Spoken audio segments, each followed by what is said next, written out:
우리가 지금 시편 24편부터 오늘 아침 31장까지 매일 한 장씩 한 편씩 우리가 묵상하고 있는데, 이번에 우리가 시편 말씀을 쭉 이렇게 묵상하면서 기도에 관한 말씀이 계속 반복되고 있는 것을 알게 되었습니다. 시인이 고난 가운데서 어떻게 믿음을 지키고 또 믿음으로 고난을 헤쳐나가느냐, 하나님을 찾고 하나님을 의지하고 하나님께 기도함으로 고난 가운데서 믿음을 지키고 자신을 지키고 하나님과 더 깊은 교제를 나누는 것을 알 수가 있습니다. 우리가 살아가다 보면 어려운 일들이 참 많잖아요. 근데 이러한 어려움들이 우리의 근간을 흔들 때가 있습니다.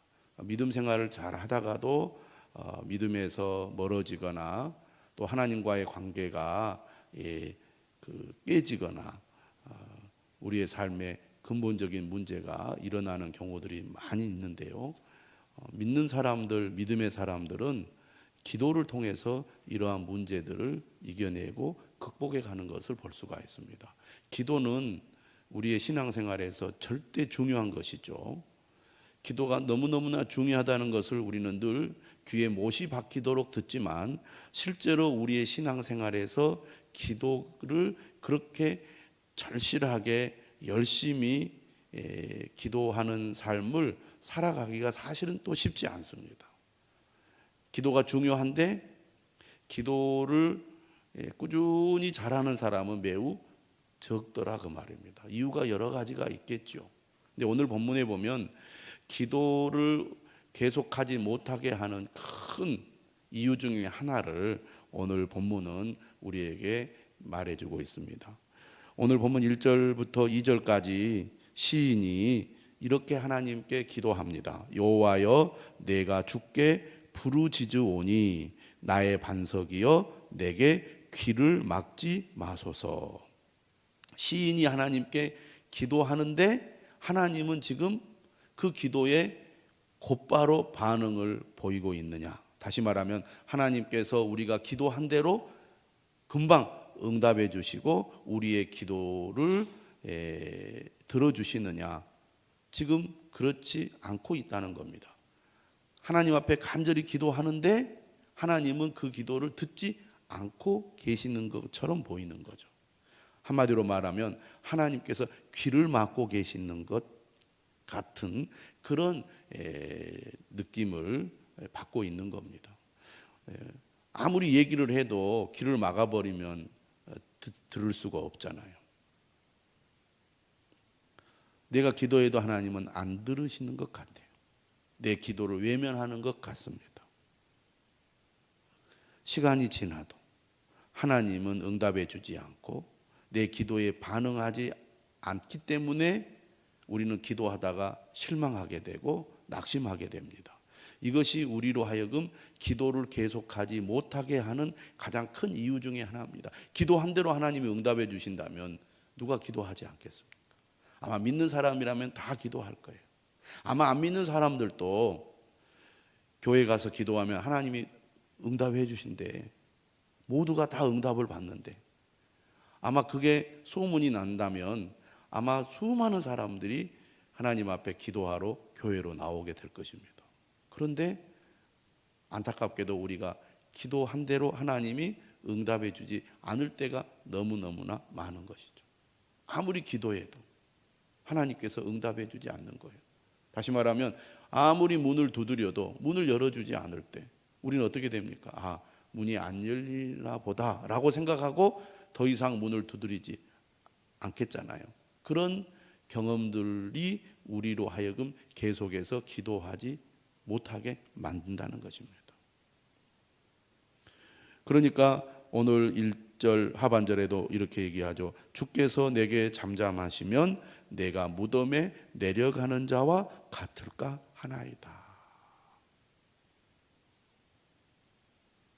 죽은 것이나 다름없는 신세가 되고 마는 거죠. 지금 매우 힘든 곤경에 처해 있어서 죽게 생겼는데 하나님만이 나의 도움이시고 나의 구원이심을 믿고 하나님께 간절히 기도하는데 아무리 기도해도 하나님이 응답해 주지 않는다면 이대로 내가 죽을 수밖에 없는 거잖아요. 얼마나 절망적입니까? 그런데 2절에 보면 이런 상황 속에서 시인은 어떻게 하느냐? 하나님, 내가 더 이상 기도하지 않겠습니다. 예, 기도 중단 선언을 하고 있지 않고 오히려 2절에서 이렇게 고백을 합니다. 내가 주의 지성소를 향하여 나의 손을 들고 주께 부르짖을 때에 나의 간구하는 소리를 들으소서. 하나님이 도무지 기도를 안 들으시는 것 같고 응답해 주지 않는 것 같은데도 시인은 2절에서 계속 기도를 하고 있다는 겁니다. 하나님께서 응답해 주시기를 간절히 구하고 있다는 것이죠. 이게 오늘 시인의 특징이라고 하겠습니다. 왜 이렇게 시인은 하나님께 계속 기도할까요? 가장 근본적인 이유는 바로 하나님을 향한 믿음이 있기 때문입니다. 그러니까 기도와 믿음은 밀접한 연관이 있는 거죠. 우리가 기도를 중단하는 이유가 어디에 있습니까? 하나님을 더 이상 신뢰하지 않기 때문입니다.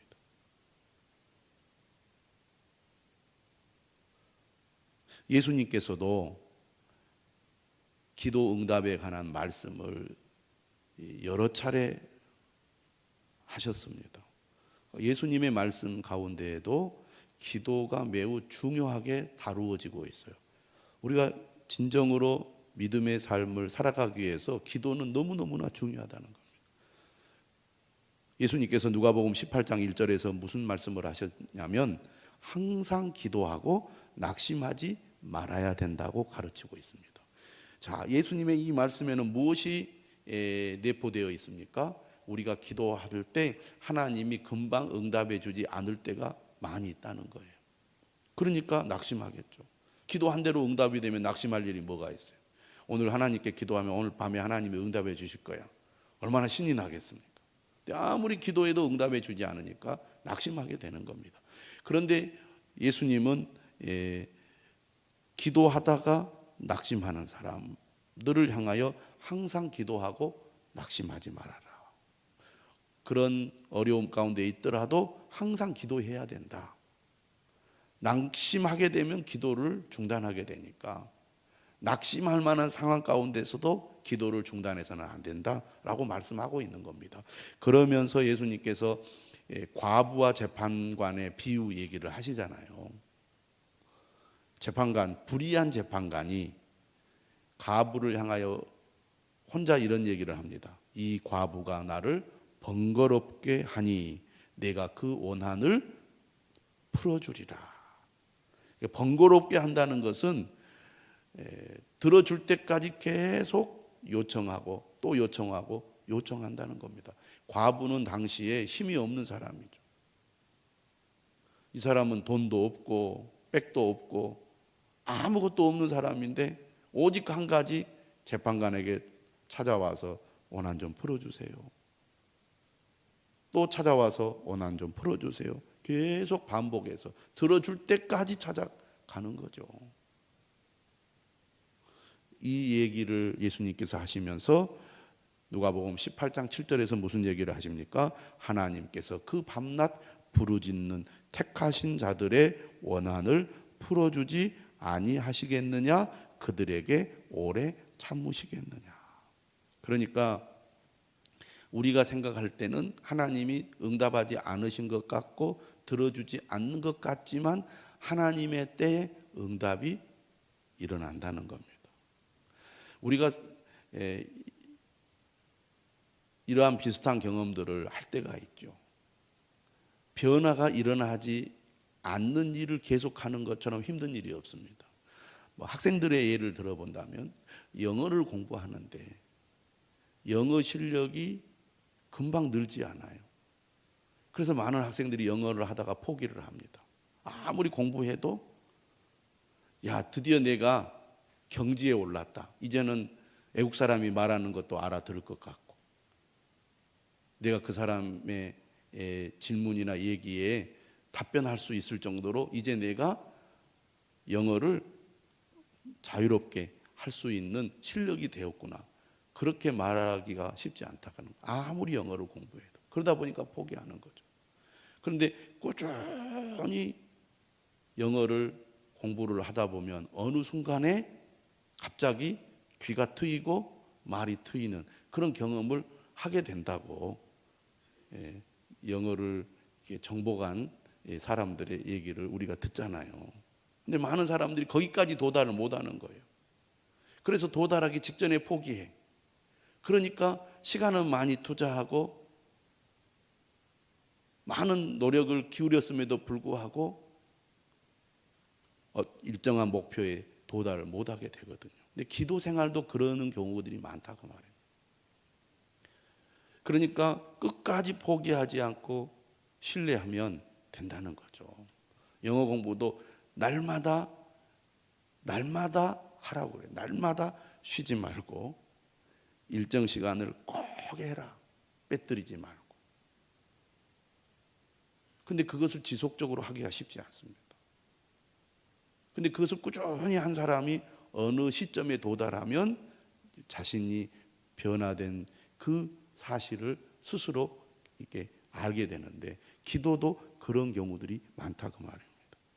그래서 예수님께서 누가복음 18장 8절에서 무슨 얘기를 했냐면 그러나 인자가 올 때에 세상에서 믿음을 보겠느냐.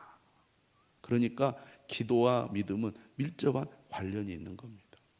기도를 중단하게 되면 믿음이 쑥 꺼져 버리는 거예요.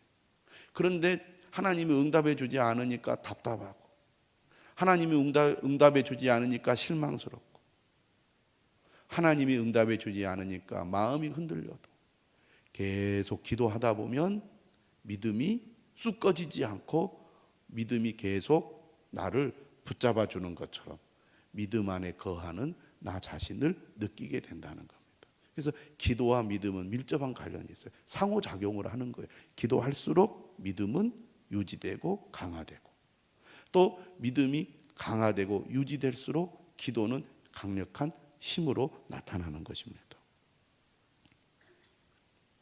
그러므로 우리가 응답이 지연되는 것처럼 느껴질 때 하나님이 응답해 주시지 않은 것처럼 느껴질 때 우리는 오늘 시인처럼 그럼에도 불구하고 내가 기도를 놓지 말아야 되겠다. 이런 분명한 결단을 우리가 해야 될 줄로 믿습니다. 기도를 계속하게 하는 이 힘은 하나님을 향한 믿음에서 나오는 거죠. 하나님을 향한 믿음. 그러니까 하나님은 내게 내 기도를 들어주신다, 안 들어주신다, 내 기도에는 관심이 있다, 없다. 여기에 사실은 1차적인 초점을 맞추는 것이 아니라 내가 믿는 하나님은 어떤 분이신가? 그분에게 더 우리가 초점을 맞춰야 돼요. 하나님 그분에 대한 믿음과 신뢰를 우리가 가져야 된다 그 말입니다. 근데 내가 원하는 대로 어떤 일이 일어나지 않거나 응답이 되지 않으니까 내 생각대로 안 되니까 실망하고 낙심하는 거거든요. 상황이 어떻든지 간에 지금 현재의 내 삶의 형편이 어떻든지 간에 하나님은 변함없이 나의 하나님이시고 나의 주님이시고 오늘 말씀처럼 나의 힘과 방패가 되시는 분이라는 것을 우리가 굳게 믿어야 할 줄로 믿습니다. 자, 3절부터 5절 말씀은 정의를 구하는 기도를 시인이 하고 있습니다. 악인과 악을 행하는 자들과 함께 나를 끌어내지 마옵소서. 그들은 그 이웃에게 화평을 말하나 그들의 마음에는 악독이 있나이다. 여기 보시면 악인들은 어떤 사람들인가? 말로는 화평을 얘기를 해요. 그런데 그 마음에는 악독이 있습니다. 여러분, 우리가 세상에 살면서 힘든 것이 그거죠. 언뜻 보기에는 또 그들이 하는 말을 들으면 정말 좋은 말만 하고 또 천사 같은 말을 해요. 그런데 그 속에는 악독이 있다고 말입니다. 그것이 무엇으로 드러납니까? 행동으로 드러나는 거죠. 그러니까 앞에서는 좋은 말을 하는데 뒤에서는 나쁜 생각을 가지고 나를 해하려고 하고 넘어뜨리려고 한다는 겁니다. 그런 경험들을 하다 보면 우리가 세상에 실망하게 되고 사람에게 실망하게 되잖아요. 그런 일을 여러 번 겪다 보면 우리가 큰 상처를 받게 되죠. 세상에는 그런 사람들이 너무너무나 많은 거예요.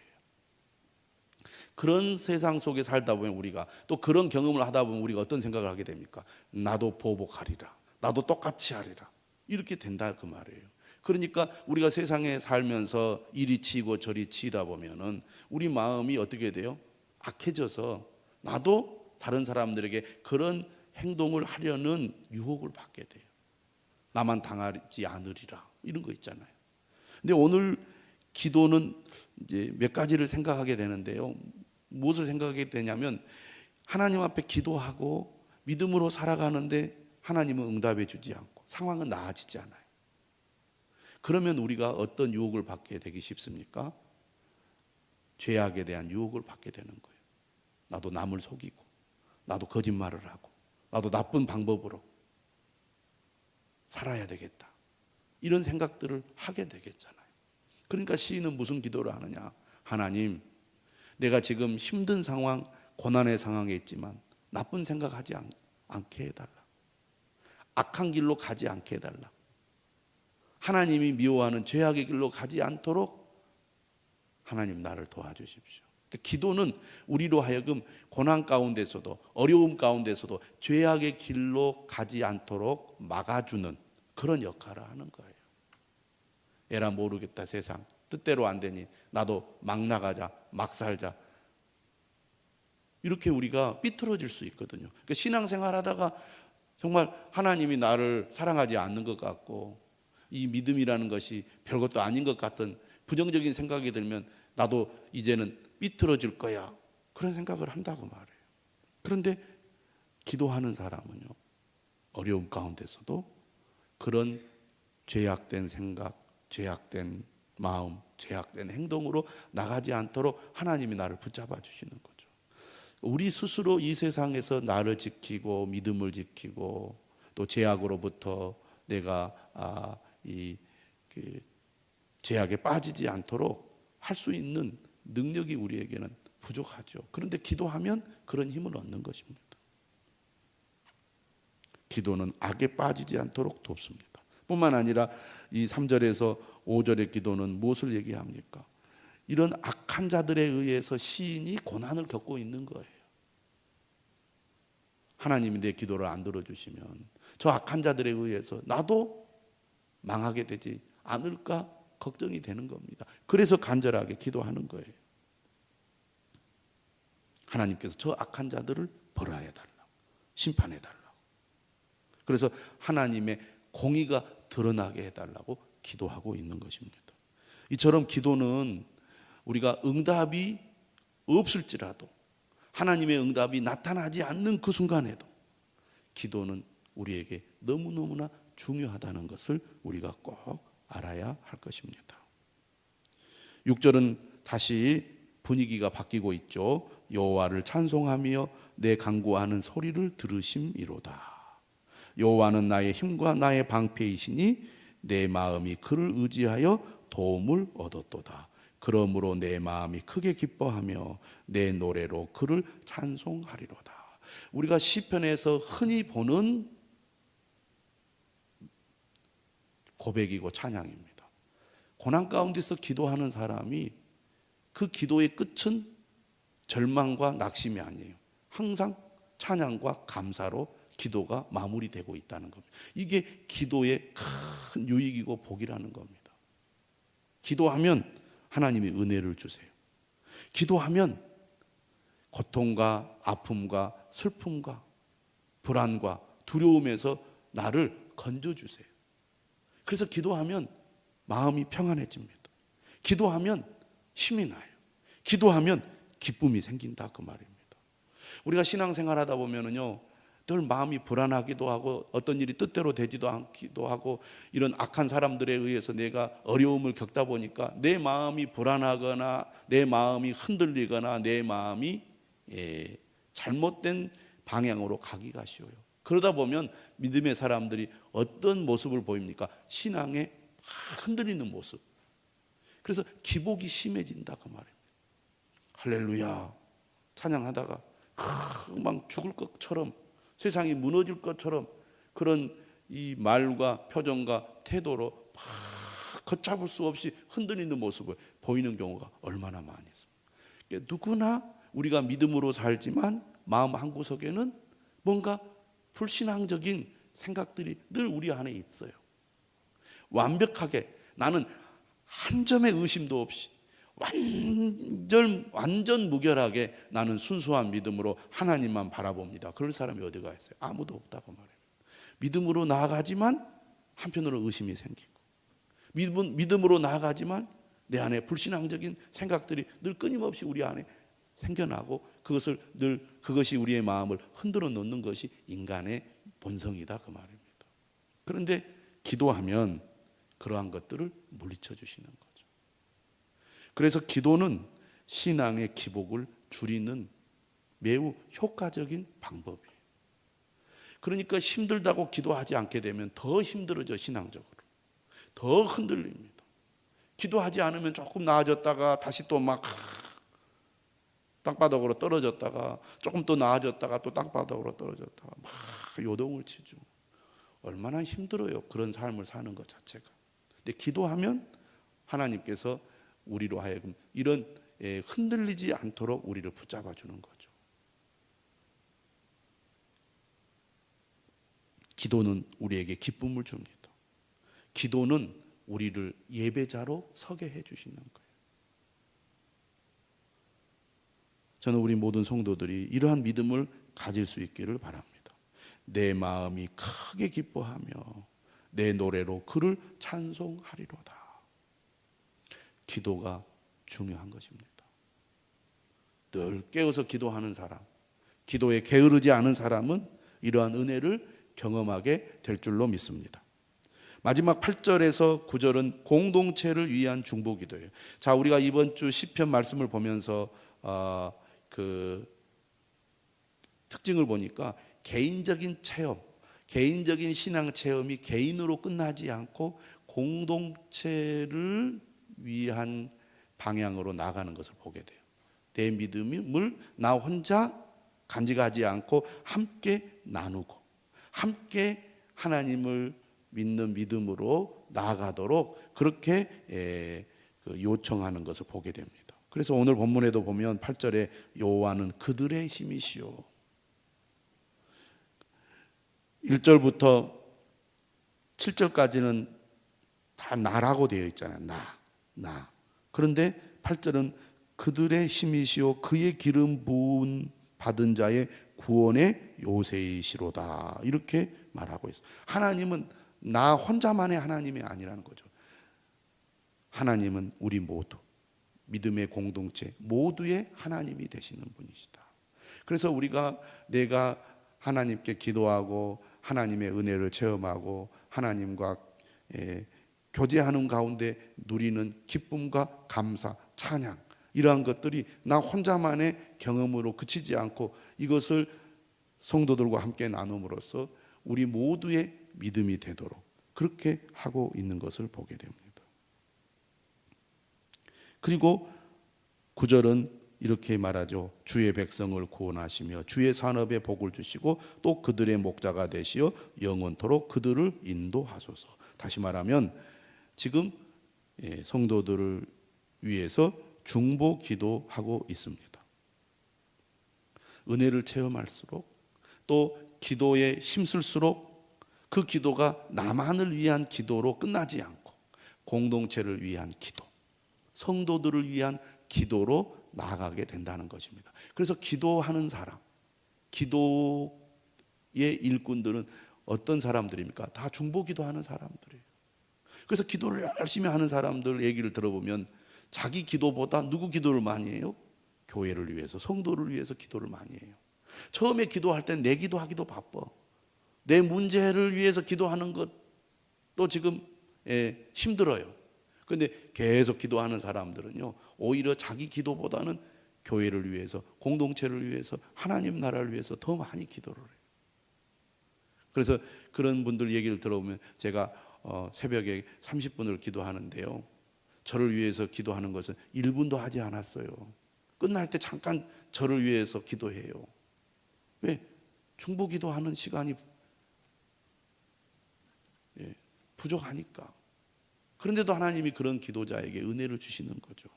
오늘 우리도 이런 중보 기도자가 되어야 할 줄로 믿습니다. 우리가 어려움 가운데서도 고난 가운데서도 포기하지 않고 계속 기도하다 보면 하나님께서 우리를 중보 기도의 일꾼으로 사용하시고 우리의 중보 기도를 통하여 하나님께서 주의 백성들을 도우시고 구원해 주신다는 것입니다. 저는 여러분들이 오늘 시인처럼 하나님이 응답해 주시지 않는 것 같은 상황 속에서도 기도를 포기하지 않고 계속 기도할 수 있기를 바랍니다. 그럴 때 하나님께서 우리에게 기쁨을 주시고 또 우리로 하여금 많은 사람들을 돕고 살리는 그런 일꾼으로 기도자로 세워주실 줄로 믿습니다. 교회를 위해서 기도해 주십시오. 믿음이 연약한 성도들, 몸이 아프신 분들을 위해서 기도해 주시기를 바랍니다. 그래서 우리가 기도하는 가운데 정말 내가 도와야 할 분들, 영적으로 내가 도와야 할 분들이 누구인지를 늘 여러분들이 생각하면서 하나님이 깨닫게 해주시는 대로, 인도하시는 대로 여러분들이 그들을 위해서 기도해 주신다면 여러분들의 기도를 통하여 고난 가운데 있는 사람들, 방황하는 사람들을 하나님께서 도와주실 줄로 믿습니다.